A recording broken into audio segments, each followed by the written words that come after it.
Hello दोस्तों, कैसे हो आप सभी। स्वागत है आपका मेरे यूट्यूब चैनल में। आप देख रहे हैं डीपी पाठशाला यानी कि डीएलएड पाठशाला। तो दोस्तों, डीएलएड पाठशाला में आपका स्वागत है। आज है आप लोग की क्लास 18वां। गुड मॉर्निंग आप सभी को। जो लोग नए हैं उन लोग को मैं बता देता हूं कि हम लोग डीएलएड थर्ड सेमेस्टर का मैथ्स की क्लासेस कर रहे हैं। और कल हमने कुछ क्वेश्चंस पढ़ा था। ठीक है। पहले तो हमने इंट्रोडक्शन वगैरह देखा था, फॉर्मूला वगैरह देखा था। ठीक है। फिर उसके बाद से हमने कुछ क्वेश्चंस किए थे। आज हम उन्हीं क्वेश्चन को और ज्यादा आगे जाकर के कंटिन्यू करेंगे। ठीक है। तो बिना किसी देरी के चलो फिर स्टार्ट करते हैं आज का लेक्चर। कल हम 7 क्वेश्चन तक कर लिए थे। ठीक है। 8वां क्वेश्चन और देखते हैं। 8वां क्वेश्चन लिखते हैं। बोल रहा है ए इज इक्वल टू, ठीक है, ए इज इक्वल टू बता रहा है कि पी क्यू आर एस और टी है। ठीक है।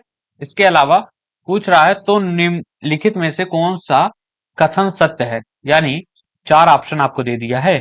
बोल रहा है Q is not equal to, sorry, equivalent to ए।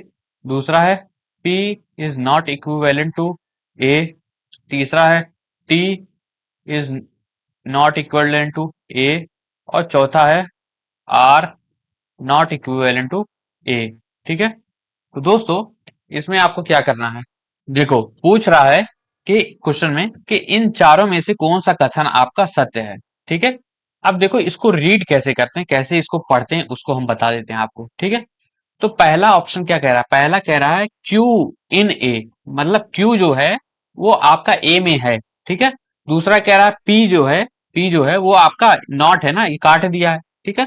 यानी पी जो है वो ए में नहीं है, टी जो है ए में नहीं है, और आर जो है ए में नहीं है। तो इसमें से कौन सा कथन सच है। क्यू जो है वो ए में है, क्यू जो है आपका ए में है। इसका मतलब पहला उत्तर आपका सही है। समझ में आया कि नहीं। तो इसको क्या पढ़ते हैं, क्यू अगर ये लिखा हुआ है क्यू ये ए, ठीक है, इसका मतलब क्यू इन ए। इन ए मतलब कि क्यू के अंदर ए, सॉरी, ए के अंदर क्यू। ठीक है। इसका मतलब क्या हुआ कि ए के अंदर आपका क्यू है। ठीक है। क्यू है। और अगर ये ऐसे होता, ठीक है, ऐसे होता, इसका मतलब कि इसके अंदर नहीं है। ठीक है। समझ में आ गया, उल्टा हो गया। ठीक है। समझ में आ गया। कर लोगे इस तरीके का क्वेश्चन अगर पूछा जाएगा तो। ठीक है। और 9वां क्वेश्चन पे देखते हैं। 9वां क्वेश्चन क्या कह रहा है। पूछ रहा है कौन सा परिमित समुच्चय है। परिमित समुच्चय मतलब क्या होता है। अब इंग्लिश तो आपको लिखा नहीं रहेगा। परिमित समुच्चय मतलब दोस्तों कि फाइनाइट सेट। फाइनाइट तो क्या होता है, जिसको हम गिनती कर सकते हैं, काउंट कर सकते हैं। ठीक है। तो कौन सा फाइनाइट है आपका। 1 2 3 4 5 दे दिया है, ए बी सी डी दे दिया है। 1 2 3 5 7 9 दे दिया है। और 2 4 6 8 10 दे दिया है। ठीक है। ये देखो, इसमें ए बी सी डी के बाद यहाँ डॉट डॉट होगा। ठीक है। ये भी डॉट डॉट होगा। ठीक है। अब पूछ रहा है कि कौन सा परिमित समुच्चय है। तो इसमें से कौन सा परिमित समुच्चय है। आप इसको काउंट कर सकते हो नहीं, क्योंकि ये डॉट डॉट है। इसका मतलब आगे जा रहा है। 2 4 6 8 12 14 ऐसे करते हुए पता नहीं कहाँ तक जाएगा, अनगिनत तक। ठीक है। 1 3 5 7 ये भी डॉट डॉट करते हुए आगे जा रहा है। ठीक है। ए बी सी डी ये भी डॉट डॉट करते हुए आगे जा रहा है। तो बचा क्या, 1 2 3 4 5। तो ये आपका फाइनाइट सेट है, यानी ये काउंट कर सकते हो, इसलिए ये फाइनाइट यानी परिमित समुच्चय है। समझ में आया बच्चों। समझ में आया कि नहीं। समझ में आ गया। आओ आगे चलते हैं। स्पेस छोड़ा हूं जिससे और अभी क्वेश्चन कराऊंगा ना आप लोगों को। 10वें क्वेश्चन पे आते हैं। 10वां क्वेश्चन जो है ये आपका 2019 में आया हुआ है। ठीक है। 2019 में आया हुआ है डीएलएड में, बीटीसी में। ठीक है। तो दोस्तों, 19वां ये सॉरी 10वां क्वेश्चन जो है वो क्या कहता है, आइए देखते हैं। कह रहा है यदि समुच्चय एक सेट है ए 4 6 7, ठीक है, बी सेट है 3 5 7 है, तो ए और बी का अव्यय होगा। ठीक है। समझ में आया। ए दे दिया आपको क्या, ए दे दिया आपको 4 6 और 7। ठीक है। बी आपको क्या दे दिया, बी आपको दे दिया 3 5 7। ये सेट है। ठीक है। सेट आप हमेशा कर्ली ब्रैकेट में लिखते हैं। ठीक है। पूछ रहा है कि ए और बी का अव्यय क्या होगा। ए बी का अव्यय होगा। ठीक है। अब दोस्तों, हमने अव्यय आपको बताया था कि अव्यय क्या होता है। आइए हम एक बार ले चलते हैं कि अव्यय होता क्या है। हम एक बार आपको दिखा देते हैं। ठीक है। इसी के लिए हम स्टार्टिंग में आपको टर्मिनोलॉजी आपको पढ़ाए थे, जिससे आपको समझ में आ जाए कि कौन सी चीज क्या होती है। ठीक है।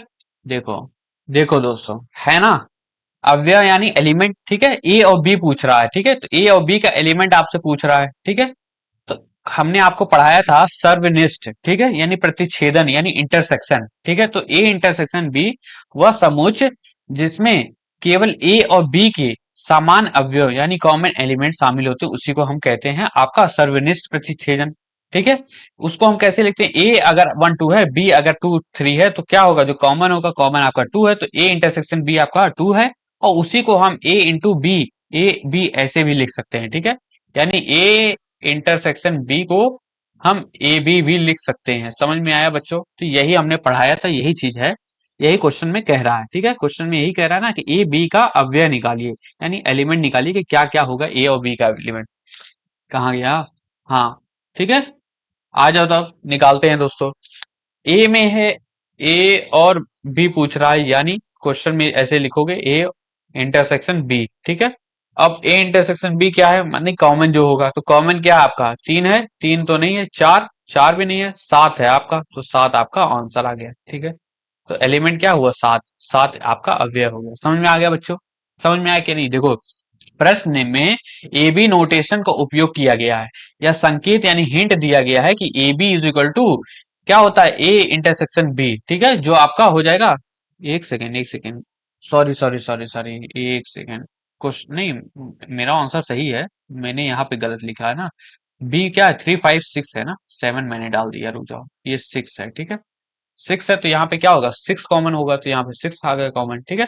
तो यहाँ पे यही लिखा है कि 6 आपका कॉमन हो गया। इसका अर्थ है कि ए बी का तात्पर्य समुच्चय ए और बी का सर्वनिष्ठ इंटरसेक्शन है। समझ में आया? समझ में आया बच्चों के नहीं? तो 6 आपका आंसर आ गया। समझ में आ गया? तो अब कभी क्वेश्चन पूछेगा कि ए इंटू बी या बी इंटू सी निकालने के लिए, तो समझ जाओगे ना कि क्या करना है, आपको इंटरसेक्शन निकाल देना है, ठीक है। कर लिए? आगे चलो, ए इंटू नहीं, ए इंटू नहीं, सुन लो, ए बी ऐसे लिखा रहेगा, ठीक है, इंटू वगैरह नहीं, ठीक है। इंटू वगैरह का बाद में हम पढ़ाएंगे उसको बारे में, ठीक है। आगे चलते हैं, प्रश्न वन दूसरा आते हैं, थोड़ा लंबा क्वेश्चन पे आते हैं। 2024 का क्वेश्चन है, ठीक है। कब का है, 2024 का आपका ये प्रश्न है। बोल रहा है यदि समुच्चय आपका ए इज इक्वल टू 2 3 4 5 है, ठीक है। एक आपको समुच्चय दे दिया 2 3 4 5, और बी दे दिया आपको 5 4 5 6 8, ठीक है। तो कह रहा है ए इंटरसेक्शन बी का मान ज्ञात करिए, ठीक है। समझ में आ गया? अब ए इंटरसेक्शन बी क्या होता है, ए इंटरसेक्शन बी क्या होता है, उल्टा यू, यानी कॉमन, ठीक है। तो जो चीज बार बार आ रही है दोनों में आ रही है, तो 2 आपका है, नहीं है, 3 है, 3 नहीं है, 4 है, 4 आपका है, तो 4 लिख दिए, 5 है, 5 भी है, तो 4 5 आपका आंसर हो गया। समझ में आ गया कि नहीं? 4 5 देखो आपका आंसर आ गया, ठीक है। 2024 का प्रश्न है, सोच लो, 2 नंबर में। कर लोगे? कर लोगे बच्चों के नहीं? कर लोगे ना? आगे बढ़ा जाए, आओ फिर आगे बढ़ते हैं, प्रश्न दूसरा देखते हैं। कुछ है नहीं, बस ऐसे ही ऐसे छोटा छोटा सवाल है इस चैप्टर में आपका, हवे में आधा से ज्यादा सवाल हो जाता है कि नहीं। दूसरा क्वेश्चन कह रहा है, बस आपको वर्ड आना चाहिए कि क्या कह रहा है, क्वेश्चन क्या कह रहा है। दूसरा क्वेश्चन कह रहा है कि समुच्चय 2020 का क्वेश्चन है ये, ठीक है। और ये आपका 2024 का क्वेश्चन था, ठीक है। 2020 में क्वेश्चन आया था एक, क्या क्वेश्चन बोल रहा है कि समुच्चय यानी एक सेट है ए, क्या बोल रहा है, सेट में ए सेट है एक्स, और एक्स जो है आपका ग्रेट स्मॉल है, इक्वल है, और स्मॉल है 5 से, ठीक है। यानी 5 से छोटा है, और 5 के बराबर भी हो सकता है, ठीक है। और बी जो है आपका वो 2 3 5 1 है, ठीक है। तो ए इंटरसेक्शन बी ज्ञात करी, ए इंटरसेक्शन बी निकाली, ठीक है। समझ में आया? हिंदी में देखो क्वेश्चन पूरा नहीं है, यहाँ पे छूट गया है। एक्स जो है आपका ये है, मतलब 5 से छोटा होगा, और x is an odd number, odd odd number यानी विषम संख्या है, ठीक है, विषम संख्या है एक्स, ठीक है। अब ऑड नंबर क्या होगा 5 से छोटा, 1 3, फिर 5 आता है, तो 5 भी तो है ना, 5 इक्वल भी है, इसका मतलब 5, ठीक है। यानी ए इज इक्वल टू 1 3 5 हो गया कि नहीं हो गया दोस्तों। बी आपको क्या दिया है, 2 3 5 1 दे दिया है, दिया कि नहीं।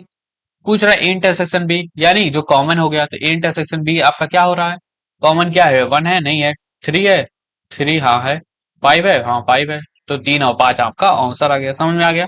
समझ में आ गया कि नहीं? एक भी तो है यहाँ पे, ओहो यहाँ पे 1 भी था ना, हाँ, तो यहाँ पे 1 भी आएगा, ठीक है। 1 3 5 आपका क्या आ गया, 1 3 और 5 आपका आंसर आ गया। समझ में आ गया बच्चों?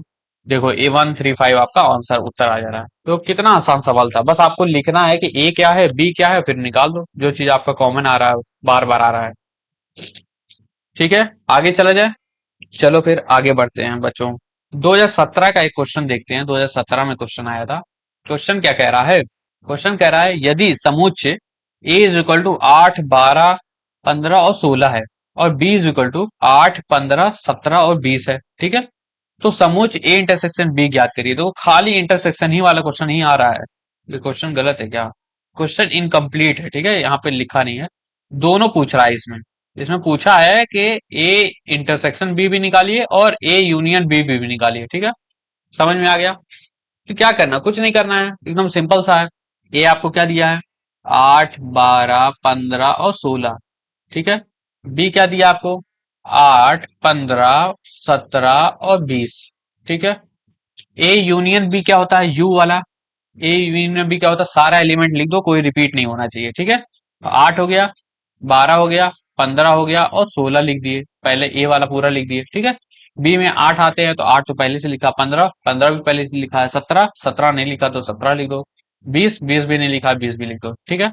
आ गया 8, 12, 15, 16, 17, 20, ठीक है। ए इंटरसेक्शन बी क्या होगा? जो कॉमन वाला आता है, कॉमन क्या है आपका? 8, 12 है नहीं है, 15 है हाँ है, 16 है नहीं है, तो 8 और 15 आपका आंसर हो गया इसका। समझ में आ गया बच्चों? देखो 8 और 15 आपका इंटरसेक्शन वाला आंसर है। समझ में आ गया कि नहीं? कर लोगे दोस्तों? है कुछ कठिन? कुछ कठिन नहीं है, सब आसान है, इसी तरीके से आपका क्वेश्चन होता है, ठीक है। मजा आ रहा है कि नहीं दोस्तों कुछ करने में? कुछ कठिन लग रहा है क्वेश्चन? सब आसान लग रहा है ना? ठीक है, आगे बढ़ा जाए। समोच्च लिखने की प्रक्रिया हमने आपको सिखाई थी ना, कि रोस्टर विधि एक होती है और एक आपका कौन सा होता है? समुच्च निर्माण विधि, जिसको सेट बिल्डर कहते हैं, ठीक है। सेट बिल्डर में क्या करते हैं? हम नियम लिख देते हैं, और रोस्टर विधि में क्या करते हैं? हम सीधे डाटा डाल देते हैं उसमें, नंबर वगैरह, है कि नहीं? याद है ना वो सब? याद रखना, कभी कभी पूछा जाता है। और रिक्त समुच्चय आपको पता है कि नहीं? रिक्त समुच्चय क्या होता है? रिक्त समुच्चय में कुछ है ही नहीं, खाली है, ठीक है, यानी नल है। समझ में आया? उसमें कुछ है ही नहीं, इसका मतलब। समझ गए? चलो एक एक एक और हम आपको लॉ समझा देते हैं, एक नियम है, ठीक है, एक नियम है, उसको भी हम समझा देते हैं यहीं पे, ठीक है। कभी कभी मान लो आपसे पूछ ले इस तरीके का क्वेश्चन, तो आप बता सकते हो कि इसका आंसर क्या होगा, ठीक है। तो चलो बच्चों दिखाता हूं आपको एक प्रश्न नहीं, एक लॉ बता देता हूं। A union A intersection B is equal to हमेशा ए होता है, ठीक है। समझ में आया? यानी ए और बी का इंटरसेक्शन अगर हम निकालें और फिर उसका यूनियन ए कर दें, ए से यूनियन कर दें, तो हमको ए ही आएगा, ठीक है। अब एग्जाम्पल देख लो, एग्जाम्पल के थ्रू समझा देता हूं आप लोगों को, ठीक है। एग्जाम्पल के थ्रू समझा देता हूं कि कैसे ये आपका हो रहा है, ठीक है। देखो बच्चों, आप मान लो कि ए है आपका, एक सेट है ए, ठीक है, उसमें कौन कौन सी वैल्यू है? 1, 2, 3 और 4 है, ठीक है। समझ में आया? बी है एक सेट, उसमें है 3, 4, 5 और 6 है, ठीक है, चार चार अंक सब में डाल दिए हैं, ठीक है। अब हमको ए इंटरसेक्शन, पहले ये ब्रैकेट वाला है तो ब्रैकेट पहले खोलते हैं, तो ए इंटरसेक्शन बी निकालते हैं हम। तो ए इंटरसेक्शन बी क्या होगा? कॉमन वाला। कॉमन क्या है आपका? 3 और 4, है कि नहीं है दोस्तों? ठीक है, समझ में आया? और अब हमको क्या करना है, इसका ए से हमको यूनियन निकालना है। यूनियन में सब हम लिख देते हैं, और जो रिपीट होता है उसको हम एक ही बार लिखते हैं, ठीक है। तो यूनियन ए इंटरसेक्शन बी क्या होगा? और देखते हैं, ए का पहला पूरा डाटा लिख दो, तो 1, 2, 3, 4, 1, 2, 3, 4, और फिर इसका डाटा लिखो ए इंटरसेक्शन बी का, लेकिन रिपीट नहीं होना चाहिए। तो 3 आपका पहले से और 4 भी आपका पहले से, यानी क्या हुआ?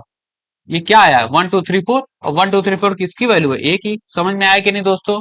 तो ये आपका एक लॉ है, ठीक है।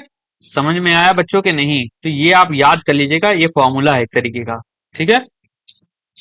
इसको क्या बोलते हैं? इंग्लिश में बोलते हैं एब्सॉर्प्शन लॉ, एब्सॉर्प्शन लॉ, ठीक है। समझ में आया बच्चों के नहीं? तो क्या हुआ? A union A intersection B का आपका हमेशा उत्तर आपका ए आएगा, ठीक है। समझ में आ गया कि नहीं? तो अगर कहीं आप ऐसे अटका करो ना, तो आप एग्जाम्पल लेकर के खुद से सॉल्व कर दिया करो, तो आपको पता चल जाएगा कि क्या आंसर आ रहा है। जैसे हम लोग एग्जाम्पल लेकर के सॉल्व कर दिए हैं, ए की वैल्यू हमने डाल दी है, बी की वैल्यू डाल दी है, हमको पता चल गया कि क्या नंबर आ रहा है, ठीक है। समझ में आ गया कि नहीं? समझ में आया बच्चों के नहीं? ठीक है।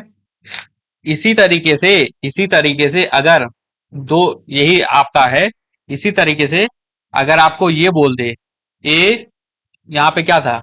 साइन उल्टा कर दो ना, ये यूनियन पहले डाले थे ना, यूनियन पहले डाले थे, यहाँ पे हम इंटरसेक्शन पहले डाल देते हैं, ठीक है, इंटरसेक्शन, और फिर हमने ए यूनियन बी कर दिया, ठीक है, तब भी आपका ए ही आएगा। समझ में आ गया कि नहीं? तो ये दोनों आप लॉ याद कर लीजिएगा, ये आपका अब्जॉर्प्शन लॉ है, ठीक है। समझ में आ गया? और डी मॉर्गन तो आपने, आप लोग जानते हैं डी मॉर्गन वाला लॉ, ठीक है। एक मैं आपको पीडीएफ दे दूंगा, ये सारे लॉ उसमें भी लिख दूंगा, ठीक है। समझ में आ गया बच्चों? समझ में आ गया कि नहीं? समझ में आ गया तो वीडियो को लाइक कर दीजिए, ठीक है। आगे और प्रश्न हम करवाते रहेंगे। एक क्वेश्चन और करा देता हूं आप लोगों को, ठीक है, उसके बाद से क्लास एंड कर देते हैं, फिर तीसरी क्लास में आपकी ये सिलेबस खत्म, मतलब इसका सॉरी समूच वाला चैप्टर खत्म हो जाएगा, ठीक है। देखो, एक क्वेश्चन और इधर खाली जगह है ना, तो इधर करवा देते हैं, ठीक है।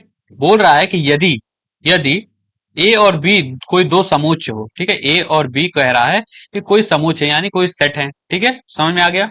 फिर बोल रहा है कि A minus B is equal to A है वो, ठीक है, A minus B is equal to A है, तो पूछ रहा है ए इंटरसेक्शन बी क्या होगा, ठीक है, समझ में आ गया। बोल रहा है ए बी कोई सेट है, कोई मान लीजिए कोई सेट है ए बी, और ए माइनस बी बता दिया कि ए है, ठीक है, तो पूछ रहा है ए इंटरसेक्शन बी क्या होगा, ठीक है। तो आओ चलो सॉल्व करते हैं इस क्वेश्चन को, किस तरीके से सॉल्व करेंगे। देखो, क्वेश्चन को सॉल्व करना आप लोगों को आना चाहिए। मान लो ए आपका क्या है, 1 2 1 2 3 4 है, ठीक है, 4 अंक ले लेते हैं, ठीक है। बोल रहा है A minus B is equal to A, ठीक है, यानी ए माइनस बी मतलब क्या हुआ कि ए में है और बी में नहीं है। यही होता है ना, ए माइनस बी यही होता है ना दोस्तों, कि ए में है और बी में नहीं है। तो वो सारे एलिमेंट जो ए में है और बी में नहीं है वो क्या हो गए, वो आपके ए हो गए, ठीक है। यानी बी क्या हो गया दोस्तों, बी आपका हो गया 5 और 6 मान लो, 7 8 मान लो। अगर हम 5 6 7 8 मान लेते हैं, ठीक है, तो ए माइनस बी क्या होगा। एक सेकेंड रुक जाओ, अभी नहीं समझ में आएगा ना आप लोगों को, ऐसे नहीं समझ में आएगा। चलो कॉमन लेकर के समझाते हैं आपको। लेट सपोज हमने बी मान लिया।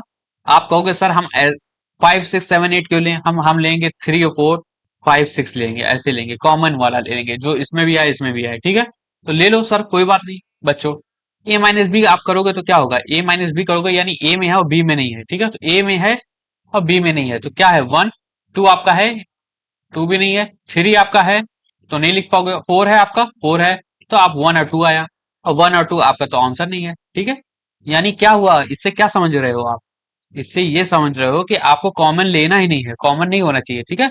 तो बी आपको क्या लेना पड़ेगा, बी आपको लेना पड़ेगा दोस्तों ऐसा नंबर जो ए में नहीं है। समझ में आया, समझ में आया कि नहीं। तो बी आप क्या लोगे, बी आप लोगे 5 6 7 8, ठीक है, समझ में आया कि नहीं। तो दोनों तरीके से आपको समझा दिया, जिससे आप ऐसा आपको ऐसा ना लगे कि जबरदस्ती हो रही है, ठीक है। 5 6 7 8 आया।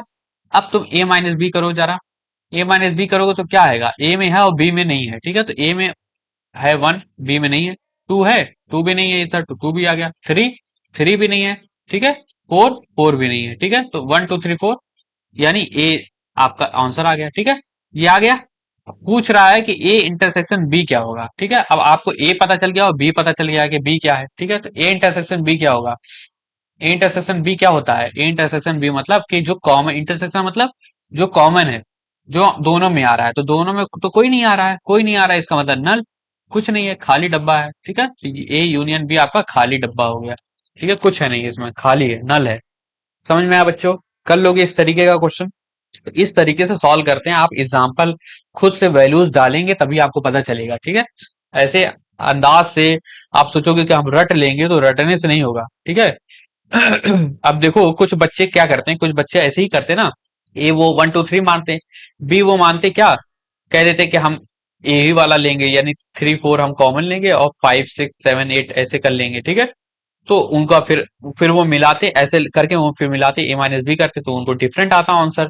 तो समझ में आता कि नहीं, कॉमन वाला उनको नहीं लेना है, तो फिर वो कॉमन वाला नहीं लेंगे, तो फिर आंसर आ जाएगा।